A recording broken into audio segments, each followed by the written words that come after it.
13 years old. She packs her plastic zip bag with pens, pencils and erasers, grabs her blazer and heads out the door for school. This girl was no one's fool. A slave to the system, she somehow was different, but lonely in defiance of an autocratic existence. Told when she could talk, chalk lines defined where she could walk, teachers preaching ethics whilst playgrounds whispered of which of the teachers they were having sex with. Ironically, this became more interesting than academics because as much as she tried, she just didn't get it. And in the tears that she cried, no one really noticed her pain. But she was growing quickly and wanted to learn, yearning for answers to burning questions that school fueled, but would never teach. Way out of reach to deal with the raw emotions of home life commotions from the peace she'd known only 1 year before. The cord that bore her existence walked out the door. For now she was living in a man's world, and that was nothing without the love of a woman or a girl.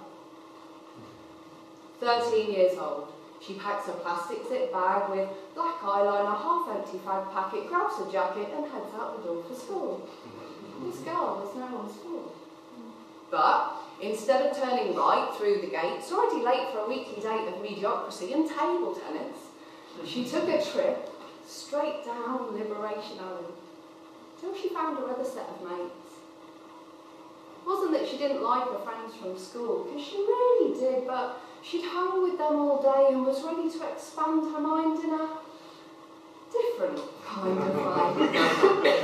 A way that would put ease to the frustration of homework and flaming questions that only she knew and only she could answer. Her quest began on the bottom step of the church as the clock struck 7 and the rainbow goose flew over the cuckoo's nest. No longer heaven sent, just hell bent on whys and what fors and the odd swig of white lightning passed along. Then colours began to sway into a reassuring vision of a different reality about to take hold, and the cold shivers were lost in the heat of a wink and a drink that led to the jeers and cheers of a peer group she saluted with a middle finger as she walked away. She wasn't your typical virgin bride, wide-eyed from the LSD coursing through her veins as she lay back on cold tarmac, ready to be penetrated that first time by just a somebody that happened to catch her eye. She did know the somebody, but he was still a nobody special. The setting was equally unimportant, but added to the disproportionate value she clearly placed on her own worth, so the local car park really gave that value some added girth. Shame she couldn't say the same for the fella. Not because he was big or small, just the explosions in her brain made it hard to recall. But tonight was about freedom. That was, until the last trip she took would find a white gown hanging on a hook. A family day out that would leave her lighter than she arrived, but heavier inside from the pain and guilt-ridden shame that in her father's eyes, she was no longer Daddy's little girl. For years she felt angry, tarnished and stained with the brush she'd allowed herself to be painted with the disdain shade of attention red.